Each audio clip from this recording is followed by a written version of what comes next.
Hello everyone, कैसे हो आप सब। एक बार पुनः स्वागत है आप सभी का हमारे अपने YouTube channel Shiv coaching classes पर। तो आज की इस वीडियो में हम देखेंगे परागण। देखिए, परागण का हमने एक पार्ट 1 आपको प्रोवाइड करा दिया है। यहां पे हम आज की इस वीडियो में देखेंगे परागण का पार्ट 2। इसका जो हमने आपको पार्ट 1 कराया है उसमें हमने आपको कई सारी चीजें बताई थी। सबसे पहले हमने देखा था कि परागण होता क्या है, तो आपने देख लिया था परागण क्या होता है, यानी किसी भी पराग कण का पराग कोश से निकल करके वर्तिकाग्र तक जाना क्या कहलाता है, परागण कहलाता है। फिर हमने परागण के प्रकार देखे थे। तो परागण के प्रकार में हमने दो प्रकार से परागण के प्रकार देखा था। एक तो हमने देखा था कौन सा, एक हमने देखा था सेल्फ पॉलिनेशन और दूसरा हमने देखा था क्रॉस पॉलिनेशन। यानी कि एक हमने देखा था स्वपरागण और दूसरा हमने क्या देखा था, परपरागण। तो परागण हमने दो प्रकार से पढ़ा है, सेल्फ पॉलिनेशन और क्रॉस पॉलिनेशन। अब आज की ये जो वीडियो है इसमें हम क्या देखेंगे कि जो हमारा परागण यानी कि पॉलिनेशन की प्रोसेस होती है, इस पूरी की पूरी प्रोसेस में जैसे स्वपरागण हो गया, परपरागण हो गया, अब स्वपरागण से क्या क्या लाभ हुआ, हानियां हो सकती है, वो हम आपको आज की इस वीडियो में यहां पे कवर कराएंगे।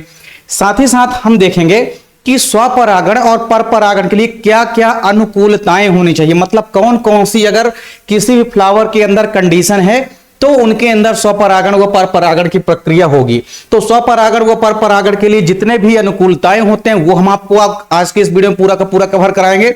साथ ही साथ स्वपरागण व परपरागण से जो भी लाभ हानियां होती है ये हम आपको आज की इस वीडियो में कराएंगे। इसके अलावा स्वपरागण व परपरागण में डिफरेंस यानी कि दोनों के मध्य अंतर क्या है ये भी हम आपको अंत में कवर कराएंगे। तो चलिए सीधे वीडियो को स्टार्ट करते हैं। परागण में हमने आपको देखा कि परागण का मतलब क्या होता है, किसी भी पराग कण का पराग कोश से निकल करके कहां जाना, वर्तिकाग्र की सतह पे जाना क्या कहलाता है, परागण कहलाता है। फिर हमने देखा था पहला क्रॉस पॉलिनेशन यानी कि स्वपरागण हमने देखा था। स्वपरागण में हमने क्या देखा था कि जब एक ही पौधे के पुष्पों के मध्य परागण की क्रिया होती है तो उसे हम स्वपरागण कहते हैं, और जब दो अलग अलग पौधे के पुष्पों के मध्य परागण की क्रिया होती है तो उसे हम कहते हैं परपरागण।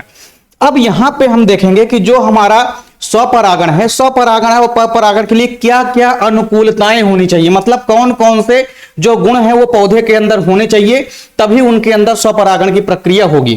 तो चलिए पहला हमारा है यहाँ पे द्विलिंगता।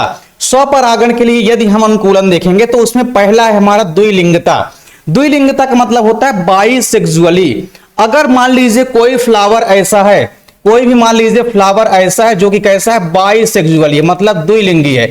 तो बाइसेक्सुअली अगर कोई फ्लावर है मतलब द्विलिंगी फ्लावर है, मतलब एक ऐसा फ्लावर जिसके अंदर हमारा मेल पार्ट और फीमेल यानी मेल और फीमेल दोनों के दोनों रिप्रोडक्टिव पार्ट अगर उपस्थित है तो उसे हम क्या कहेंगे, बाइसेक्सुअली फ्लावर कहेंगे। तो बाइसेक्सुअली फ्लावर का मतलब है कि किसी फ्लावर के अंदर अगर मेल और फीमेल दोनों पार्ट उपस्थित हैं, दोनों जनन भाग अगर उपस्थित हैं तो उसे हम कहेंगे द्विलिंगी पुष्प। तो द्विलिंगी पुष्प जो हो गए उन्हीं के अंदर आपको केवल और केवल स्वपरागण देखने को मिलेगा। मतलब किसी प्रकार से अगर कोई एक लिंगी पुष्प है तो उसके अंदर आपको स्वपरागण देखने को नहीं मिलेगा। तो स्वपरागण के लिए पहली शर्त क्या होनी चाहिए कि जो हमारा पुष्प है या जो हमारा पौधा है वह कैसा होना चाहिए, द्विलिंगी होना चाहिए, यानी कि बाइसेक्सुअली होना चाहिए। तो पहली चीज आपको समझ में आ गई कि स्वपरागण की क्रिया तभी होगी जब हमारा पौधा कैसा होगा, द्विलिंगी होगा, यानी हमारा पुष्प कैसा होगा, द्विलिंगी होगा। इसके बाद दूसरी कंडीशन क्या है, समकालपक्वता। इसको हम बोलते हैं होमोगेमी। देखिए ये एग्जाम में आपके पूछा जाता है कि होमोगेमी का मतलब क्या होता है। तो समकालपक्वता का मतलब होता है कि जो भी फ्लावर के दोनों पार्ट हैं, यानी जो हमारा मेल वाला पार्ट और फीमेल वाला पार्ट, कहने का मतलब यह है कि जो हमारा मेल वाला पार्ट है उसमें स्पेशली क्या है, हमारा परागकोश। तो जो हमारा परागकोश होता है जिसके अंदर की पराग कण होते हैं, परागकोश और वर्तिकाग्र दोनों आपको याद रखना है। परागकोश को हम क्या बोलते हैं, एंथर बोलते हैं। तो अगर एंथर का और इसके अलावा एंथर के अलावा हमारे पास क्या है, एक स्टिग्मा यानी कि वर्तिकाग्र। तो एंथर और स्टिग्मा यानी हमारा जो परागकोश है और जो वर्तिकाग्र दोनों के दोनों का डेवलपमेंट या विकास अगर एक ही समय में होता है तो उसे हम बोलते हैं समकालपक्वता यानी कि होमोगेमी। तो होमोगेमी का मतलब क्या होता है कि वर्तिकाग्र का और परागकोश का एक ही समय में परिपक्व होना या एक ही समय में विकसित होना। तो यह कंडीशन होनी चाहिए किसी भी स्वपरागण के लिए। मतलब अगर वर्तिकाग्र और परागकोश दोनों का विकास या दोनों का परिपक्वन या दोनों का मैचुरेशन अगर एक ही साथ होता है तो ये बहुत ही अच्छा अनुकूलन माना जाता है स्वपरागण के लिए। मतलब स्वपरागण की क्रिया और अच्छे से होगी अगर कोई भी प्लांट का जो फ्लावर है उसके वर्तिकाग्र और उसके परागकोश अगर दोनों के दोनों एक ही समय में परिपक्व होते हैं तो ये कंडीशन अच्छी मानी जाती है किसके लिए? स्वपरागण के लिए, यानी कि सेल्फ पॉलिनेशन के लिए। अब हम बात करते हैं जो तीसरी कंडीशन है वो है अनुन्मीलिता। इसको हम बोलते हैं क्लिस्टोगेमी। देखिए क्लिस्टोगेमी वर्ड का मतलब क्या होता है? कुछ बाइसेक्सुअली फ्लावर ऐसे होते हैं, यानी कुछ द्विलिंगी पुष्प ऐसे होते हैं जो कभी नहीं खिलते। देखिए आमतौर पर आप देखे होंगे कि कोई भी फ्लावर है, फ्लावर के पहले क्या होता है? वो छोटा सा बड होता है। यानी आप देखेंगे किसी भी प्लांट के अंदर पहले क्या होगा? एक छोटा सा इस प्रकार से बड बनेगा और ये बड फिर क्या हो जाएगा? एक बड़े से फ्लावर के रूप में क्या हो जाएगा? डेवलप हो जाएगा। यानी कहने का मतलब यह है कि कुछ पौधे, द्विलिंगी पौधे ऐसे होते हैं जो कि कभी नहीं खिलते, मतलब बड लगेंगे लेकिन वो पौधे खिलेंगे नहीं। तो ये भी कंडीशन हो सकती है। ऐसे पौधों में भी स्वपरागण की क्रिया होती है। जो पौधे कभी नहीं खिलते हैं उनको हम बोलते हैं क्लिस्टोगेमी। तो क्लिस्टोगेमी शब्द का मतलब ही आपको पता होना चाहिए कि क्लिस्टोगेमी का मतलब होता है कि कुछ द्विलिंगी पुष्प ऐसे होते हैं जो कभी नहीं खिलते हैं, बड तो लगेंगे लेकिन वो खिलेंगे नहीं। तो आप आसानी से कह सकते हैं कि क्लिस्टोगेमी का मतलब होता है कि कुछ द्विलिंगी फ्लावर, द्विलिंगी पुष्प यानी कि बाइसेक्सुअली कुछ फ्लावर ऐसे होते हैं जो कि कभी नहीं खिलते हैं। तो कुछ द्विलिंगी पुष्प ऐसे होते हैं जो कि कभी नहीं खिलते हैं। तो आपको याद रखना है कि जो पुष्प कभी नहीं खिलते उनको हम बोलते हैं क्या? क्लिस्टोगेमी। तो ये कभी नहीं खिलते हैं। फिर इसके बाद आप देखेंगे जो हमारा परपरागण है, ये तीन कंडीशन आपको याद रखनी है स्वपरागण के लिए। स्वपरागण के लिए पौधे का द्विलिंगी होना आवश्यक है, पहली कंडीशन है। दूसरी कंडीशन है समकालपक्वता। स्वपरागण की क्रिया अच्छे से होगी अगर हमारा परागकोश और वर्तिकाग्र दोनों एक ही समय में परिपक्व होता है। फिर अनुन्मीलिता का मतलब है कि कभी कभी कुछ फ्लावर ऐसे होते हैं जो कि द्विलिंगी तो होते हैं लेकिन ये फ्लावर कभी नहीं खिलते, इनके अंदर भी स्वपरागण की क्रिया होती है। फिर परपरागण के लिए जब भी हम बात करते हैं अनुकूलन के लिए तो देखेंगे परपरागण के लिए पहली कंडीशन तो यही, सेम इसका उल्टा। स्वपरागण की क्रिया केवल किसमें होगी? द्विलिंगी पुष्पों के अंदर होगी। और परपरागण की क्रिया किसमें होगी? एक लिंगी पुष्पों के अंदर होगी, यानी मोनोसेक्सुअली आप कह सकते हैं इनको। तो आप यहां पे देखेंगे कि अगर कोई एक लिंगी पुष्प है तो उस एक लिंगी पुष्प के अंदर या तो मेल रिप्रोडक्टिव पार्ट होगा या तो फीमेल रिप्रोडक्टिव पार्ट होगा। तो क्या होता है कि अगर परपरागण की क्रिया होगी तो परपरागण की क्रिया में क्या होगा कि एक पौधे से दूसरे पौधे में परागकण को जाना पड़ेगा। क्यों जाना पड़ेगा? क्योंकि क्या होता है, एक लिंगी अगर पुष्प है तो उसके फ्लावर में या तो मेल पार्ट होगा या तो फीमेल पार्ट होगा। अब मान लीजिए कोई फ्लावर ऐसा है, इसमें मान लीजिए हमारे पास क्या है, इसमें मान लीजिए मेल पार्ट उपस्थित है, यानी इसमें पुंकेसर तो उपस्थित है मान लीजिए, और पुंकेसर के अंदर परागकण होंगे। यानी कहने का मतलब मेल पार्ट तो इस फ्लावर के अंदर मान लीजिए उपस्थित है, लेकिन अब फीमेल वाला पार्ट यानी वर्तिकाग्र वगैरह वाला भाग ये अगर उपस्थित नहीं है या अंडाशय वाला भाग उपस्थित नहीं है, यानी कहने का मतलब यह है कि अगर फीमेल पार्ट उपस्थित नहीं है, मादा जनन भाग अगर उपस्थित नहीं है किसी फ्लावर में, तो इस मेल वाले को कहां जाना पड़ेगा? फीमेल वाले यानी कि दूसरे फ्लावर के पास जाना पड़ेगा। तो अब देखिए पौधे क्या है, एक लिंगी है, मतलब अलग अलग लिंग दो अलग अलग पौधों के अंदर उपस्थित है, तो दोनों को आपस में मिलने के लिए एक स्थान से दूसरे स्थान तक जाना पड़ेगा और जिसलिए माध्यम की भी आवश्यकता पड़ती है। तो हमने आपको पहले ही बताया है कि परपरागण की क्रिया में माध्यम की आवश्यकता पड़ती है, यानी किसी न किसी माध्यम से ही तो जाएगा। जो मेल पार्ट है फीमेल के पास या फीमेल पार्ट मेल के पार्ट अगर आएगा तो किसी न किसी माध्यम से तो आएगा, अपने से तो नहीं आ जाएगा ऐसे ही।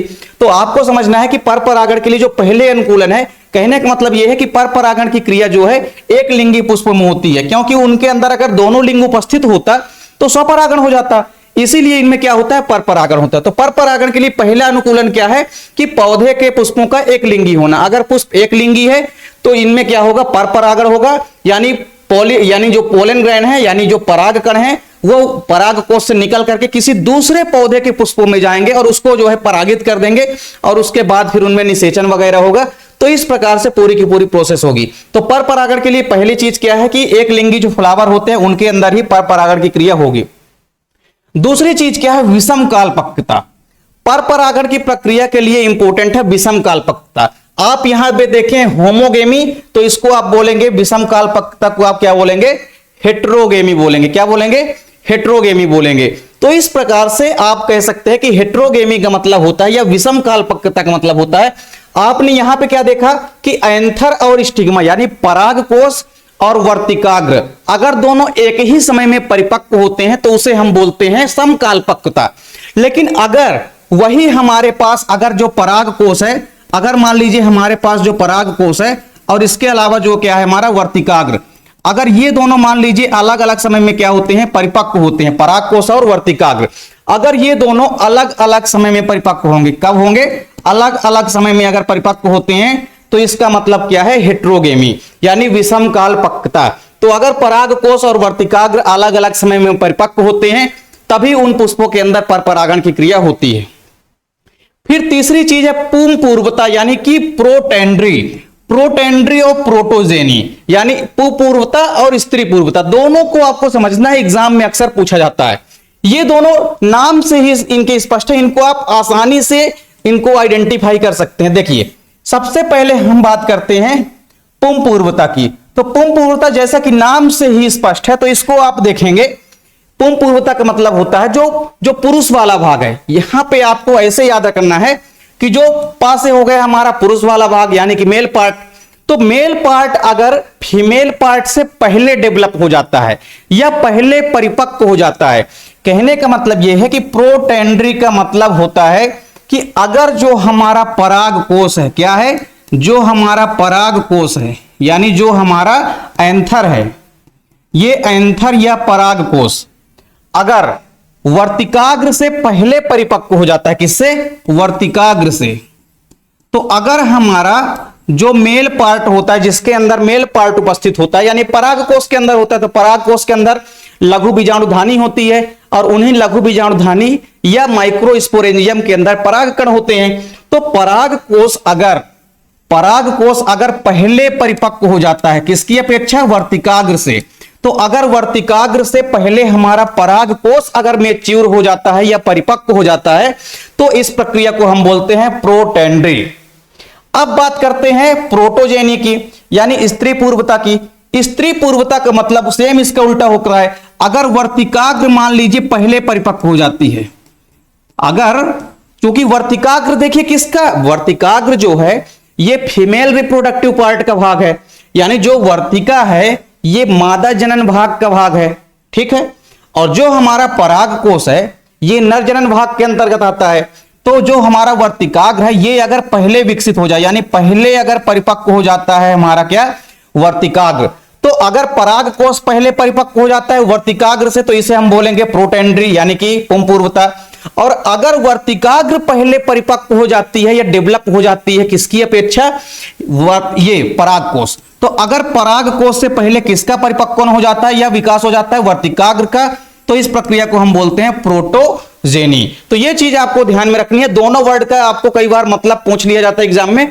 तो प्रोटेंड्री का मतलब होता है कि पराग कोष पहले परिपक्व हो जाए किसकी अपेक्षा, वर्तिकाग्र से पहले। वहीं स्त्री पूर्वता का मतलब है कि स्त्री वाला भाग यानी कि जो मादा जनन भाग है उसका अगर कोई भी अंग पहले डेवलप हो जाता है, जैसे वर्तिकाग्र जो है पराग कोष से अगर पहले परिपक्व हो जाती है तो इस प्रक्रिया को हम बोलते हैं स्त्री पूर्वता। फिर इसके बाद देखिए स्वपरागण से लाभ हैं।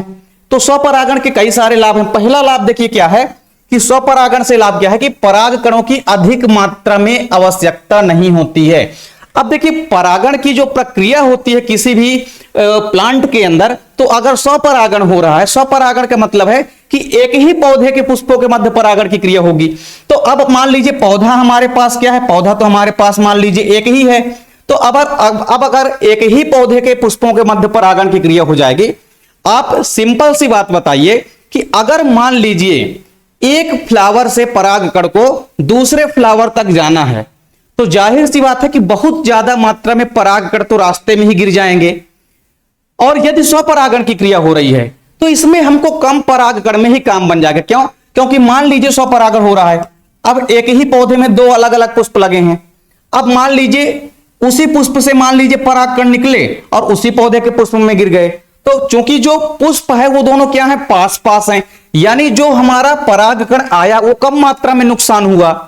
लेकिन पर परागण में चूंकि फ्लावर से निकल करके परागकण को कहां जाना होता है, किसी दूसरे पौधे में, तो उसमें क्या लगेगा, परागकण की ज्यादा मात्रा में आवश्यकता होगी। तो पहला तो आप डिफरेंस भी यही बता सकते हैं दोनों में कि जो स्वपरागण की क्रिया होती है इसमें परागकणों की कम मात्रा में आवश्यकता होती है, यानी कि परागकणों की अधिक मात्रा में आवश्यकता नहीं होती है, यानी कि कम मात्रा में आवश्यकता होती है। तो दोनों में पहला अंतर तो आप यही बता देंगे इजिली कि स्वपरागण की क्रिया में कम परागकणों की आवश्यकता होती है और परपरागण की प्रक्रिया में अधिक परागकणों की आवश्यकता होती है। फिर दूसरा आप देखेंगे जो लाभ है स्वपरागण से, वो ये है कि स्वपरागण की अगर क्रिया हो रही है तो ये सरल व सहज होती है। ये प्रक्रिया बहुत ही आसानी से कंप्लीट होने वाली है। इस प्रक्रिया के कंप्लीट होने में बिल्कुल भी समय नहीं लगता है। स्वपरागण की क्रिया तीव्र गति से होती है, यह भी याद रखना है, और एकदम सरल तरीके से होती है, कोई भी इसकी प्रोसेस ज्यादा कठिन नहीं होती है।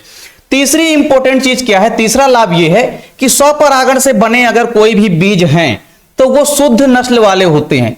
अगर इनके द्वारा कोई भी बीज बनेंगे तो कैसे होंगे, शुद्ध नस्ल वाले होंगे। भले ही संख्या में कम बनेंगे, छोटे बनेंगे, हल्के बनेंगे, लेकिन शुद्ध नस्ल वाले बनेंगे। कैसे बनेंगे, तो भले ही ये क्या बनेंगे, संख्या में कम बनेंगे, छोटे बनेंगे, लेकिन आपको याद रखना है कि ये बीज जो बनेंगे स्वपरागण के माध्यम से, ये कैसे बनेंगे, शुद्ध नस्ल वाले बनेंगे। मतलब जो मेन प्लांट था उससे जो नया प्लांट बनेगा उसके अंदर बीज, उसके अंदर मतलब जो भी बीज बनेंगे वो एक शुद्ध नस्ल वाले बनेंगे। मतलब उससे जो एक नया पौधा डेवलप होगा वो लगभग अपने मतलब जनक के समान ही पौधा विकसित होगा। क्यों, क्योंकि उनके अंदर जो मूल लक्षण है वो नहीं खोते हैं। तो ये आपको याद रखना है कि स्वपरागण से बने जो बीज होते हैं ये शुद्ध नस्ल वाले होते हैं।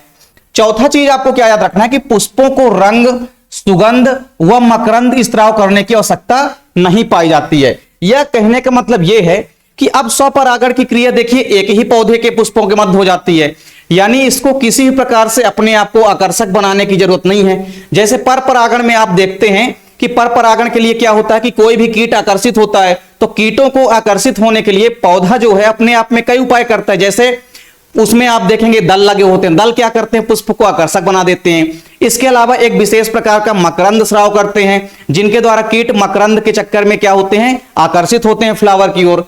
इसके अलावा सुगंधित होते हैं, अगर कोई पुष्प सुगंधित है तो भी कीट उनकी ओर आकर्षित होते हैं। तो ये परपरागण की प्रक्रिया के लिए आवश्यक होता है। लेकिन स्वपरागण में क्या होता है, एक ही पौधे के पुष्पों में हो जाती है क्रिया, जिस कारण से पुष्प को किसी प्रकार से ना तो सुगंध, ना तो मकरंद और ना ही किसी प्रकार से आप देखेंगे कि मकरंद स्राव करने की आवश्यकता होती है। तो कहने का मतलब यह है कि इस प्रक्रिया में फ्लावर को कोई भी अलग से एक्टिविटी करने की आवश्यकता नहीं होती है, क्योंकि एक ही प्लांट के अंदर परागण की प्रक्रिया हो जाती है। तो पुष्पों को ना तो रंग, ना तो सुगंध और ना ही मकरंद स्राव करने की आवश्यकता होती है। चारों चीजें आपको याद रखनी है, चारों इंपॉर्टेंट लाभ हैं स्वपरागण से। अब स्वपरागण से कुछ हानियां भी है जिसको भी हम देख लेते हैं।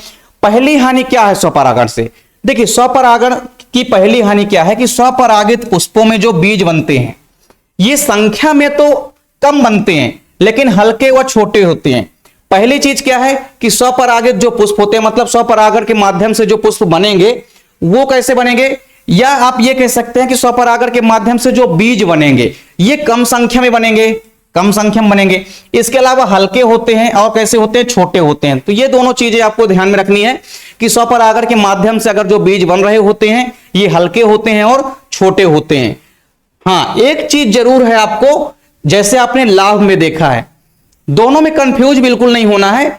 अगर स्वपरागण के माध्यम से कोई भी बीज बनेगा तो आपको बस इतना पता होना चाहिए कि स्वपरागण के माध्यम से अगर कोई बीज बना है तो वो भले ही संख्या में कम है, ठीक है, इसके अलावा भले ही वो हल्का है वह छोटा है, ये चलेगा। लेकिन बीज कैसे बनते हैं, शुद्ध नस्ल वाले। स्वपरागण की प्रक्रिया में यही लाभ है कि बीज भले ही संख्या में कम बनते हैं, हल्के बनते हैं, छोटे बनते हैं, लेकिन शुद्ध नस्ल वाले होते हैं। ये चीज आपको ध्यान में रखनी है। इसका जस्ट आप जब परपरागण में पढ़ेंगे तो परपरागण में बीज संख्या में अधिक बनेंगे, भारी बनेंगे व ये बड़े बनेंगे, लेकिन शुद्ध नस्ल वाले नहीं रहेंगे, जितना कि स्वपरागण की प्रक्रिया में बीज शुद्ध नस्ल वाले बनते हैं।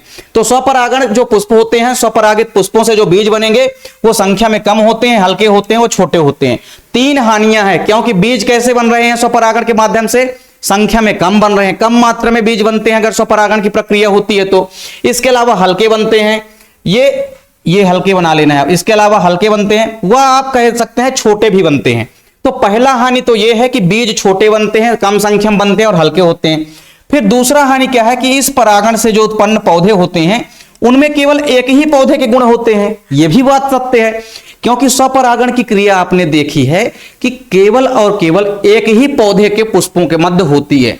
तो जब स्वपरागण की क्रिया एक ही पौधे के मध्य होती है तो जो हमारा नया पौधा डेवलप होगा, जाहिर सी बात है कि उसके अंदर केवल एक ही जनक के लक्षण रहेंगे।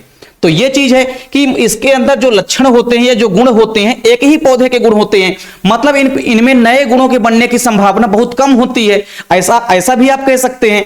तो यानी इसमें हमको याद रखना है कि अगर स्वपरागण की क्रिया से उत्पन्न जो पौधे होते हैं उनमें केवल एक ही पौधे के गुण पाए जाते हैं, यानी नए गुण के विकसित होने की संभावना बहुत कम रहती है। क्यों?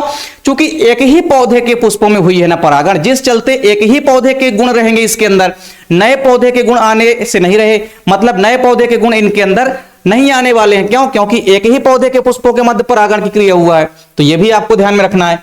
फिर इस परागण से उत्पन्न पौधे दुर्बल व अस्वस्थ होते हैं।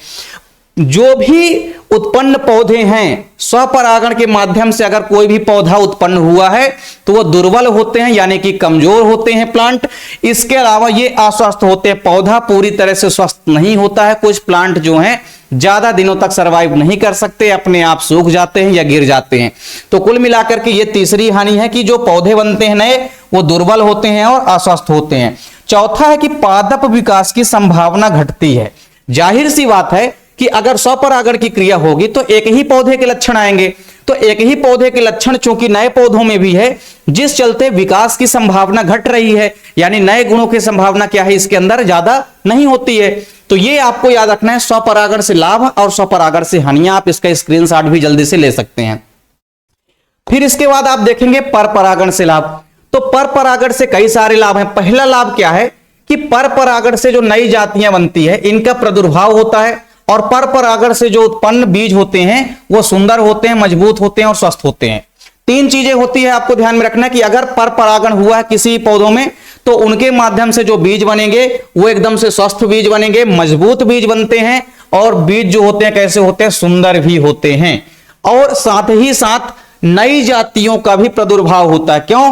क्योंकि दो अलग अलग पौधे के पुष्पों के मध्य परागण की क्रिया होती है, तो अलग अलग प्रकार के लक्षण जो है दोनों पौधे के आपस में जब मिलेंगे तो जाहिर सी बात है कि जब एक न्यू प्लांट डेवलप होगा, एक नया पौधा जब विकसित होगा तो उसके अंदर कुछ ना कुछ नए गुण जरूर आएंगे। इसीलिए हमने यहां पे कहा है कि इसमें नए गुणों का प्रादुर्भाव होता है, यानी नए गुण जो है आते हैं। तो पहली चीज तो आपको यह याद रखना है, बीज संख्या में अधिक बनते हैं। अभी आपने क्या देखा था कि स्वपरागण की क्रिया अगर हुई है तो उसमें बीज जो है संख्या में कम बनते हैं, हल्के बनते हैं, और क्या देखा था आपने कि ये जो है सुंदर नहीं होते हैं। लेकिन यहां पे जस्ट अपोजिट है, बीज जो है संख्या में अधिक बनते हैं। तो ये भी लाभ है। इसके बाद तीसरा इंपॉर्टेंट चीज है कि फल व बालियां जो है अधिक मात्रा में बनते हैं। अगर मान लीजिए सपोज करिए कोई ऐसा प्लांट है जिसके अंदर आप अपने आसपास भी ऐसे कई सारे एक लिंगी पादप ऐसे देखे होंगे जिनमें परपरागण होता है, और आप ये भी देखते होंगे कि उस प्लांट के अंदर बहुत सारे बालियां लगती है, यानी बहुत ज्यादा मात्रा में उनमें फल लगता है। इसके अलावा आप कोई भी ऐसा प्लांट उठाइए जो कि द्विलिंगी होता है, जिसमें स्वपरागण की क्रिया होती है, उसमें आपको यह देखने को मिलेगा कि फल भले ही लग रहे हैं लेकिन कम मात्रा में लगेंगे। लेकिन अगर वहीं आप देखेंगे कि जो परपरागण होता है, परपरागण के माध्यम से जिन भी पौधों में परपरागण की प्रक्रिया होती है उनके पुष्पों में, उनमें ज्यादा मात्रा में फल देखने को मिलते हैं। इसका प्रैक्टिकल आप दैनिक जीवन में भी अपने आसपास देख सकते हैं। बहुत सारे बाइसेक्सुअली या इसके अलावा यूनिसेक्सुअली आपको प्लांट दिख जाएंगे, आप आसानी से आइडेंटिफाई कर सकते हैं। इसके अलावा आप एक चीज और देखेंगे कि जो हमारा परपरागण की प्रक्रिया हुई है फ्लावर के अंदर, अगर जिस पौधे में परपरागण की प्रक्रिया हुई है उससे जो फल बनेंगे वो ज्यादा मात्रा में बनेंगे। फिर विकास एवं अनुकूलन की संभावना बढ़ती है। तो हमने पहले ही आपको बताया कि अगर दो अलग अलग पौधे के पुष्पों के लक्षण आपस में मिलेंगे तो जाहिर सी बात है कि जो एक नया पौधा डेवलप होगा उसके अंदर अनुकूलन की क्षमता उत्पन्न हो सकती है, और नए गुणों के बनने की क्षमता यानी कि विकास की भी संभावना क्या होती है, बढ़ती है। तो यह भी आपको ध्यान में रखना है। परपरागण से कुछ हानियां देख लेते हैं। पहली हानि क्या है, देखिए कि परपरागण के लिए पादपों को माध्यमों जैसे कि वायु जल पर निर्भर रहना पड़ता है, अतः यह परागण निश्चित नहीं होता है। क्या बात है, देखिए परपरागण से पहली हानि क्या है कि अगर मान लीजिए कोई भी पुष्प अगर सुंदर नहीं है, अगर पुष्प सुंदर नहीं है या कि पुष्प मकरंद का स्राव नहीं कर रहा है, तो क्या होगा, कीट इनकी ओर आकर्षित नहीं होंगे। तो जब कोई भी कीट आकर्षित नहीं होंगे फ्लावर की ओर, तो परागण की क्रिया ही कैसे होगी, पर परागण की। तो जब पर परागण की क्रिया ही नहीं होगी तो जाहिर सी बात है कि किसी प्रकार से ना तो आगे जाइगोट डेवलप होगा, ना तो फलों का निर्माण होगा। यानी कि ये एक ऐसी प्रक्रिया है जो कि निश्चित नहीं होती है। क्यों निश्चित नहीं होती है, देखिए अगर कोई ना कोई माध्यम मिल गया तब तो पर परागण की प्रक्रिया होगी। जैसे मान लीजिए वायु क्या है, एक माध्यम है। हमने क्या बताया था कि वायु के माध्यम से भी परागकण जो है एक पुष्प से निकल करके दूसरे पौधे के पुष्प में चले जाते हैं। कहने का मतलब यह है कि वायु के द्वारा भी पराग कणों का स्थानांतरण हो जाता है। जल के द्वारा भी पराग कणों का क्या होता है, स्थानांतरण होता है एक पौधे से दूसरे पौधे के पुष्पों में। लेकिन अगर मान लीजिए ये माध्यम उपलब्ध नहीं हुआ पराग कणों को, तो क्या पराग कण किसी दूसरे पौधे के पुष्प में पहुंच पाएंगे, नहीं पहुंच पाएंगे। यानी सिंपल सी बात है कि पर परागण के लिए माध्यम की आवश्यकता होती है, और अगर माध्यम उपलब्ध है तभी पर परागण की प्रक्रिया होगी। और अगर मान लीजिए माध्यम उपलब्ध नहीं है, वायु जल या इसके अलावा जो भी जंतु हैं, कीट हैं, पक्षी हैं, अगर कोई भी माध्यम उपलब्ध नहीं है तो पर परागण की जो प्रक्रिया है ये नहीं हो पाएगी। कहने का मतलब ये है कि पर परागण की प्रक्रिया तभी होगी जब कोई ना कोई माध्यम उपस्थित होगा, और अगर माध्यम उपस्थित नहीं है तो पर परागण की प्रक्रिया नहीं होगी। यानी यह परागण जो है निश्चित नहीं होता है कि होगा कि नहीं होगा, यह डिपेंड करता है माध्यम पे। माध्यम अगर है तो पर परागण की प्रक्रिया होगी, और माध्यम अगर नहीं है तो पर परागण की प्रक्रिया नहीं होगी। दूसरा हानि क्या है इससे, कि देखिए इसके लिए अधिक मात्रा में पराग कणों की आवश्यकता होती है। तो पराग कण जो होते हैं ये अधिक मात्रा में होने चाहिए। अब देखिए फ्लावर जो है, जैसे मान लीजिए दो अलग अलग पौधे हैं, अब दो अलग अलग पौधों में से किसी एक पौधे के पुष्प से पराग कण निकल करके जा रहे हैं। कहां जा रहे हैं, ये किसी दूसरे पौधे के पुष्प में जा रहे हैं, तभी तो पर परागण की प्रक्रिया होगी। तो इनको एक स्थान से दूसरे स्थान तक जाने के लिए पराग कणों की अधिक मात्रा में आवश्यकता होगी। क्यों, क्योंकि कुछ पराग कण तो व्यर्थ में ही गिर जाएंगे। जैसे मान लीजिए कीटों के माध्यम से पर परागण हुआ, तो कीटों के बॉडी में मान लीजिए पराग कण चिपक गए हैं। अब कुछ मात्रा में पराग कण हो सकता है कि कीट को एक स्थान से दूसरे स्थान तक जाने में, यानी एक पौधे से दूसरे पौधे तक जाने में कुछ पराग कण हो सकता है गिर जाएं या उनकी हानि हो जाए। तो कहने का मतलब यह है कि जैसे मान लीजिए इसके अलावा आप कोई भी दूसरा माध्यम ले लीजिए, जैसे आप वायु ले लीजिए। अब मान लीजिए हवा चली और हवा के माध्यम से कोई भी परागकण किसी एक पौधे से मान लीजिए निकला, तो किसी एक पौधे के पुष्प से मान लीजिए परागकण निकला और हवा के माध्यम से वो चल दिया कहां, किसी दूसरे पौधे के पुष्प में। तो उसको हवा में जाते समय बहुत ज्यादा मात्रा में तो नुकसान हो जाएगा। अब कुछ ही मात्रा में तो परागकण दूसरे पौधे के पुष्प तक पहुंच पाएंगे। यानी कहने का मतलब यह है कि परागकणों की अधिक मात्रा में आवश्यकता होती है। तो यह दूसरी हानि है। अगर कम परागकणों में ही काम हो जाता तो इससे अच्छा क्या हो सकता था, लेकिन अधिक परागकणों की आवश्यकता होती है, तो यह एक प्रकार की क्या है, हानि है। यानी अधिक मात्रा में जब तक परागकण नहीं रहेंगे तब तक पर परागण की प्रक्रिया नहीं होगी। तीसरा क्या है कि इस परागण से पौधे की जो शुद्धता होती है वो पूर्णतः समाप्त हो जाती है। जो पौधे की शुद्धता होती है ये धीरे धीरे क्या होने लगती है, समाप्त होने लगती है। इसके अलावा आप देखेंगे चौथा क्या है कि पुष्पों को आकर्षक बनाने के लिए, इनको आकर्षित होने के लिए जरूरी है कि बहुत सारे उपाय करने पड़ते हैं।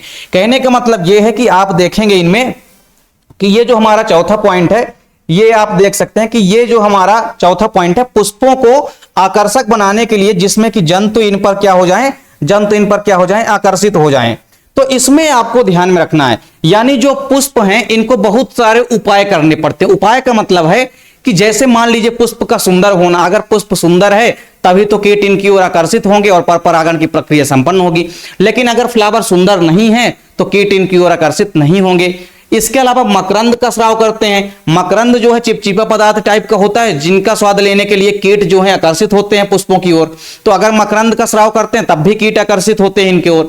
तो ये सब प्रक्रियाएं करनी पड़ती है पर परागण के लिए पुष्पों को। अगर ये कंडीशन उपलब्ध नहीं रहेगी, अगर पुष्प जो है सुंदर नहीं है, मकरंद युक्त नहीं है, तो ना ही कीट इनकी ओर आकर्षित होंगे और ना ही पर परागण की प्रक्रिया संपन्न होगी। तो कुल मिलाकर के जो पर परागण की प्रक्रिया है इसमें पुष्पों को बहुत सारे उपाय करने पड़ते हैं, जैसे पुष्पों को आकर्षक बनना पड़ता है, इसके अलावा मकरंद स्राव करना पड़ता है आदि ये सब। तो आपने यहां पे देखा कि पर परागण से क्या क्या लाभ है और क्या क्या पर परागण से हानियां हो सकती है, तो इनको आपको ध्यान में रखना है।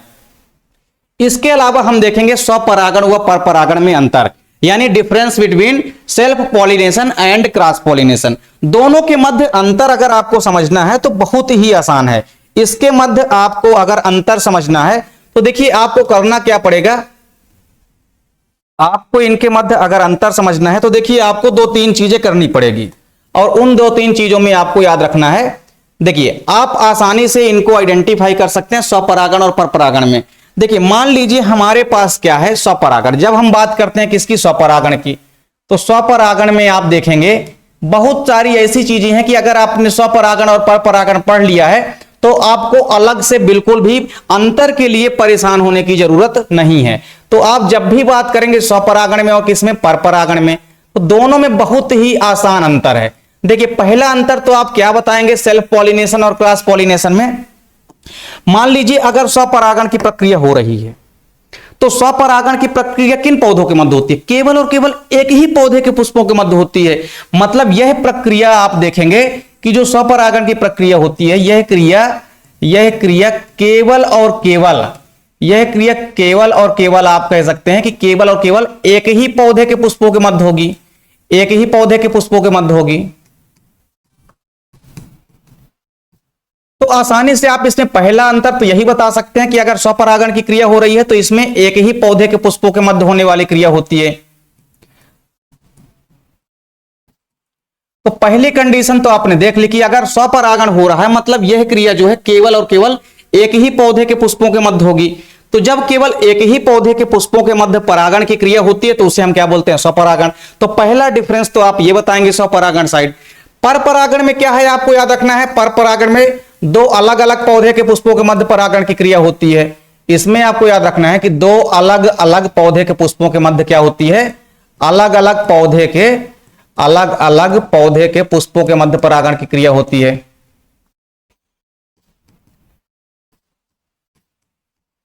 तो पहला डिफरेंस तो आपने यही देखा कि जो स्वपरागण की प्रक्रिया होती है इसमें केवल एक ही पौधे की आवश्यकता पड़ती है, मतलब एक ही पौधे के पुष्पों के मध्य परागण की क्रिया होती है।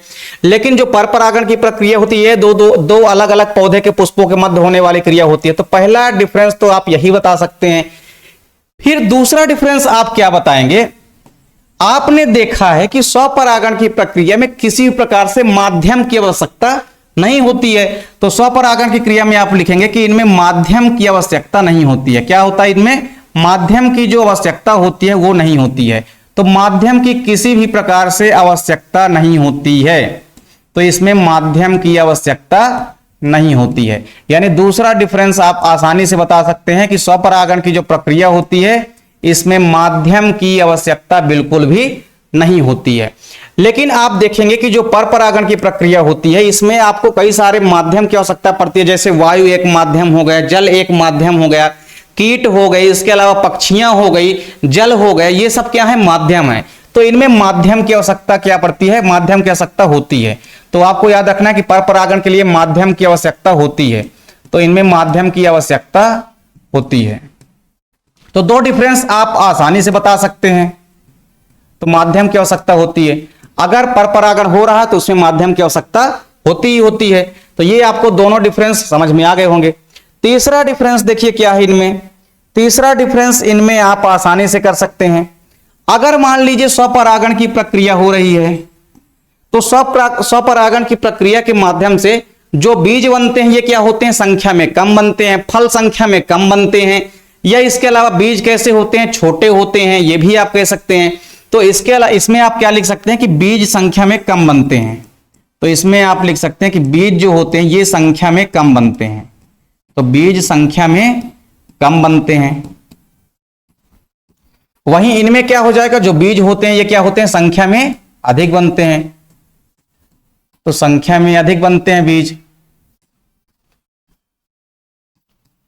तीनों डिफरेंस आपको आसानी से समझ में आ गया होगा।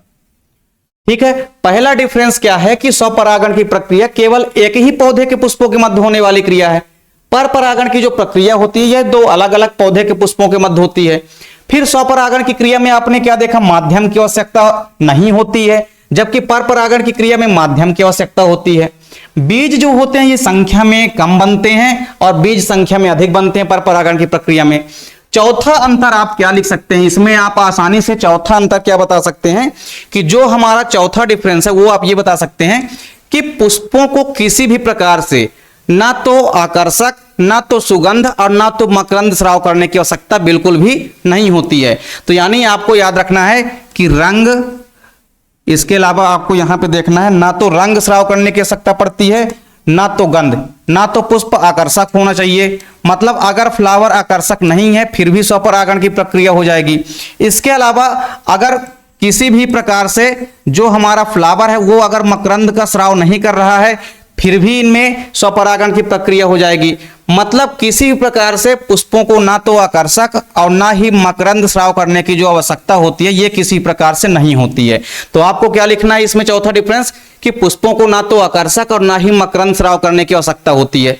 लेकिन यदि हम बात करते हैं परपरागण की तो इसमें आपको लिखना है कि पौधे को कई सारे उपाय करने पड़ते हैं जिस कारण से परपरागण की प्रक्रिया संपन्न हो जाए। जैसे पुष्प का आकर्षक होना, इसके अलावा पुष्पों के द्वारा मकरंद का स्राव करना आदि, इन सब की आवश्यकता पड़ती है किसमें, परपरागण की प्रक्रिया में। तो चौथा डिफरेंस आप यही लिख सकते हैं कि स्वपरागण की प्रक्रिया में पुष्पों को किसी प्रकार से आवश्यकता पूरी नहीं करनी पड़ती, या आप ये कह सकते हैं कि पुष्पों को ना तो आकर्षित और ना ही मकरंद स्राव करने की आवश्यकता होती है। जबकि आपको इसमें लिखना है कि परपरागण की क्रिया में मकरंद स्राव करने की आवश्यकता होती है किसी फ्लावर को, या इसके अलावा पुष्पों का आकर्षक होना जरूरी होता है। इसके अलावा एक अंतर और लिख सकते हैं आप कि अगर स्वपरागण की प्रक्रिया हो रही है तो स्वपरागण की प्रक्रिया के माध्यम से जो बीज बनते हैं वो कैसे होते हैं। बीज जो है आप देखेंगे कि संख्या में तो ज्यादा बनता है, संख्या में तो कम बनेंगे। और इसके अलावा आप देखेंगे कि स्वपरागण के माध्यम से अगर कोई बीज बना है तो वो कैसे होते हैं, हल्के होते हैं। कैसे होते हैं, पांचवा डिफरेंस भी आप लिख सकते हैं कि जो बीज बनेंगे ये कैसे होते हैं, हल्के होते हैं। और इसमें आप लिख सकते हैं कि परपरागण के माध्यम से अगर कोई बीज बनेंगे तो ये भारी होते हैं। ये भी अंतर आप इसमें आसानी से ऐड कर सकते हैं। तो आपको 3-4 अंतर आसानी से तैयार कर लेना है। यानी स्वपरागण और परपरागण में कभी भी अगर आपसे अंतर पूछे तो आपको इन्हीं 3-4 चीजों को लिख देना है। तो इस प्रकार से आपने देखा कि स्वपरागण की जो प्रक्रिया होती है ये दो प्रकार से होती है, ऑटोगेमी और जिटेनोगेमी। यानी हमने आपको सबसे पहले बताया परागण क्या होता है। परागण के हमने दो प्रकार देखे, स्वपरागण और परपरागण। फिर हमने स्वपरागण और परपरागण से लाभ और हानियां देखी। इसके अलावा हमने देखा कि स्वपरागण व परपरागण के लिए क्या क्या अनुकूलताएं होनी चाहिए, और हमने देखा स्वपरागण व परपरागण के मध्य अंतर। तो यदि इसका आपने पार्ट 1 नहीं देखा है तो आप पार्ट 1 भी जाकर के देख सकते हो। उसमें हमने परागण कराया है और परागण के सभी प्रकारों को हमने कराया है। तो उम्मीद करता हूं वीडियो पसंद आई होगी। वीडियो अच्छी लगे तो लाइक कमेंट जरूर करें, साथ ही साथ अपने दोस्तों के बीच ज्यादा से ज्यादा वीडियो को शेयर करें। और यदि आप लोग चैनल पे नए हैं तो चैनल को सब्सक्राइब जरूर कर लें। मिलते हैं आप लोगों से नेक्स्ट वीडियो में, तब तक के लिए जय हिंद, वंदे मातरम।